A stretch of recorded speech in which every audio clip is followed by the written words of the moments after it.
হয়েছিল তার 3 দিন বুঝতে পারে। পাকিস্তানিদের যেভাবে ৭১ ভারতীয় সেনা দিয়েছে জবাব দিয়েছিল, তার থেকে কঠোর ভাবে এদেরকে বুঝিয়ে দিতে হবে। সকাল থেকে পেট্রোপল সীমান্ত বন্ধ রাখবো,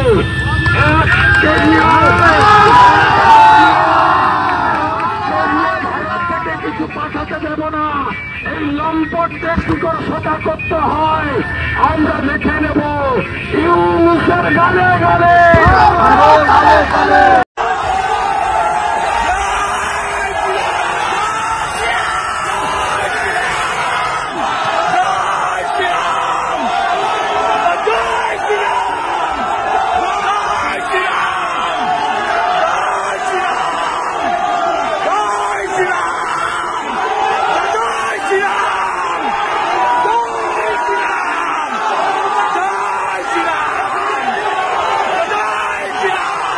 ঐক্যবদ্ধ বাংলাদেশ চাই। প্রিজন ভ্যান থেকে বার্তা চিন্ময় প্রভুর। জয় শ্রীরাম ধ্বনিতে কাঁপল বাংলাদেশ। বিস্তারিত দেখুন। রাষ্ট্রদ্রোহ মামলা ইসকন মন্দিরের সন্ন্যাসী চিন্ময় কৃষ্ণ দাসের পুলিশ হেফাজতের নির্দেশ দিয়েছে আদালত। প্রিজন ভ্যানে তাকে নিয়ে যাওয়ার পথে আবার উত্তাল হয়ে উঠল চট্টগ্রামের রাজপথ। প্রিজন ভ্যান থেকে চিন্ময় প্রভু বার্তা দিলেন, আমরা কোনো দল বা সরকারের বিরুদ্ধে নয়, আমরা চাই ঐক্যবদ্ধ বাংলাদেশ। সেখানে জয় শ্রীরাম স্লোগান তুলে সরকারের বিরুদ্ধে প্রতিবাদ জানাতে থাকেন হিন্দুরা।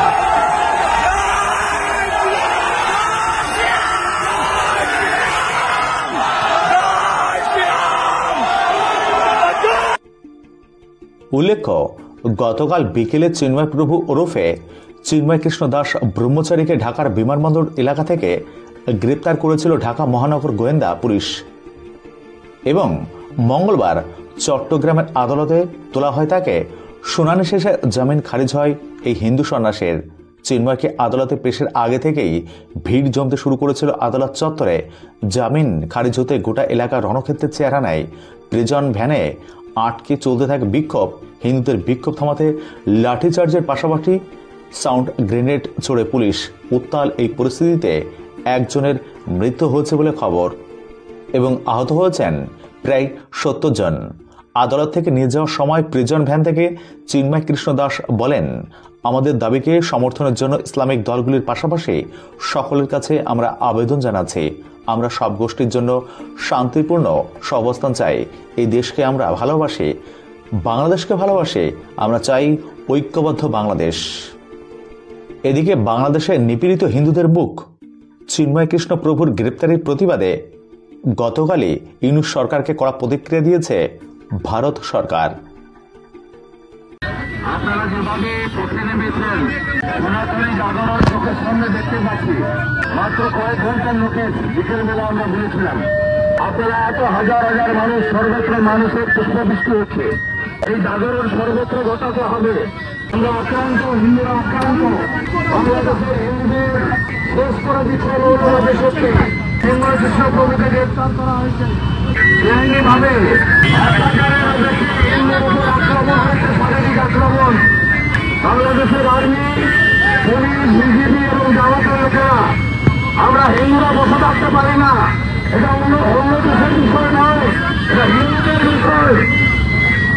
আমাদের গোটা পৃথিবী হিন্দুদের এখন রাস্তায় নামতে হবে এবং ভারতবর্ষ থেকে যতক্ষণ না এই অত্যাচার বন্ধ হয় আর প্রভুকে নিঃশর্ত মুক্তি দেয়, আমরা এমন পরিস্থিতি করতে চাই এই বাংলাদেশের এই মৌলবাদী শক্তিকে ওরা যাতে ৭১ যা হয়েছিল তার 3 দিন বুঝতে পারে। পাকিস্তানিদের যেভাবে ৭১ ভারতীয় সেনা দিয়েছে জবাব দিয়েছিল, তার থেকে কঠোর ভাবে এদেরকে বুঝিয়ে দিতে হবে।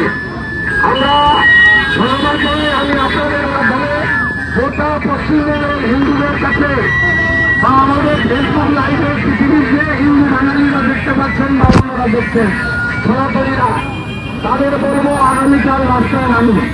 ধ্বজ নিয়ে নামুন, বজরঙ্গলির পতাকা নিয়ে নামুন, শক্তি চিহ্ন নিয়ে নামুন, ওম চিহ্ন নিয়ে নামুন, সাপ নিয়ে নামুন, শিলা নিয়ে নামুন, মৃদঙ্গ নিয়ে নামুন, ভঞ্জনী নিয়ে নামুন, কাসর নিয়ে নামুন, রাস্তায় নামুন, মানুষের অসুবিধা না করে।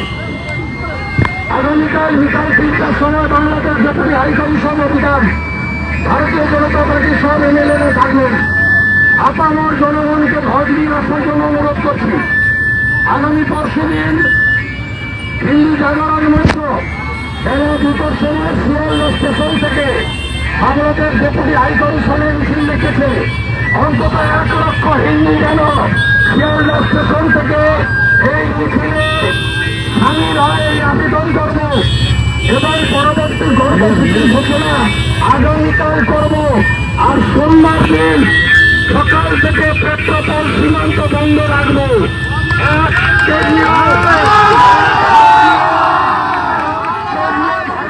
কিছু পাঠাতে দেব না।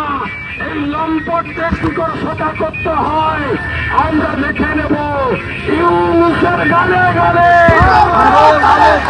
ইউনুসের গালে গালে, ইউনুসের গালে গালে, হিন্দু, হিন্দু,